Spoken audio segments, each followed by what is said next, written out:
OK，其實香港冇法律基礎做公投嘅，你哋不接受所謂假普選，我哋又點能夠接受一個假公投呢？因為市民去投票，佢有好多原因去投票噶嘛，明明唔係公投，點能夠講成公投？呢個第一點。第二呢，我亦都要回應翻頭先學聯嘅同學講，政府冇回應。其實政府呢已經盡佢最大嘅能力去回應。大家都記得同大家辯論嘅電視節目當中咧，政府承諾咗幾點，特別係咧佢會撰寫報告提交港澳辦。第二咧就係會成立多方嘅平台去講政改。事實上大家都好清楚嘅，如果政改嘅問題、普選行政長官、功能組別嘅全廢問題能夠透過一個佔領活動或一次會面就能夠解決，香港都唔使討論30年，都唔能夠揾到一個共識啦，係咪？咁所以我哋翻去一個現實嘅情況底下，就係政治問題政治解決啊！同學都成日講，係咪？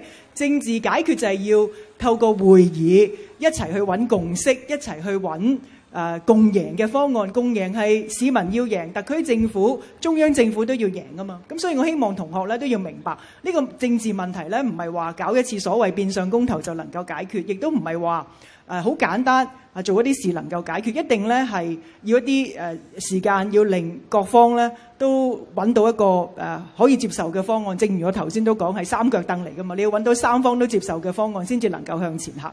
最後我都係想講翻，其實而家司機大佬嘅要求好卑微啫。嗱，你哋要繼續爭取你哋理想嘅民主模式或者心目中嘅嘢唔緊要，佢希望你改變模式，還翻條路俾大家，改去其他地方爭取，或者用另一個嘅方式爭取，讓到咧市民佢哋特別係可以過翻正常嘅生活。最後咧，我亦都要回應，如果簡單將所有問題講到話，因為冇一人一票咧，我諗就要再做下功課啦。其實有一人一票嘅地方咧，好多嘅民生情況係好差嘅，菲律賓或者其他我哋鄰近嘅國家都係一個體現。如果講特區政府咧，亦都好多㗎。係，如果講特區政府去處理而家深層次嘅矛盾，包括房屋問題啦，包括解決貧富差距。公道啲，梁振英特首咧，佢上任以後咧，着力去希望增加土地供應，去引入低收入家庭津貼。但係面對嘅係乜嘢咧？立法會俾唔俾佢過啊？拉布啊嘛！特區政府想做都未必做得到㗎，因為有好多人係想拖政府後腿，令到佢冇辦法做到㗎嘛。嗱，即使梁振英先生個政策咁有解決民生嘅一個力量喺度咧，我都好贊成佢起多啲屋。但係而家問題就係，佢即使再有好嘅施政綱領，但係因為佢個選舉方式嗰度不被認受，所以引起咗咁多嘅一個爭論啊嘛。即係所以係咪解決翻最終嘅問題就比較合適咧？你剛才提到咧，亦都話其實的士大佬嗰個要求好卑微啫，淨係揾翻條路行啫。咁但係同學嘅要求都好卑微啫，佢淨係想同中央政府傾啫。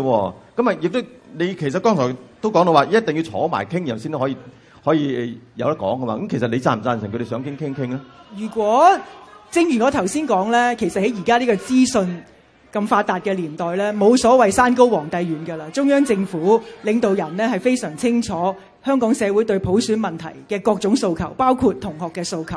咁當然啦，如果係不到黃河心不死，我都樂見其成嘅。其實譚主席都講過啦，民建聯都好樂意協助嘅，但係請你先退場，還翻條路俾大家。咁我哋盡我哋嘅能力安排同學同中央官員會面啦，好冇？嗱，我知道咧就係學生咧就希望咧，本來就喺 APEC 期間咧上去，咁但係而家就話 OK。遲咗先啦，咁其實都係一個即係一個退讓嘅姿態。其實可唔可以一樣好似李慧瓊咁講，退咗場先，然後再安排傾偈？我要回應翻頭先嘅朋友，民建聯呢一直咧為香港爭取切實可行嘅民主，我哋唔會提一啲咧不切實際嘅理想目標，亦都唔會點錯路俾香港市民，因為我哋明白咧香港要行民主一定要符合一國兩制基本法底下嘅民主路。第二，要挾中央塞路咧係爭取唔到民主嘅，邊個先至係香港民主嘅路障咧？就係一啲激進派，佢哋咧係搞激進啦，搞社會分化啦，將香港走入去死胡同，以為自己代表全港市民，以為政府全部錯，特區中央政府全部錯。呢個就係因為係咁樣嘅對立關係，令到而家中央最後要揀一個較為保守嘅方案嘛。你大家明唔明白啊？唔該晒。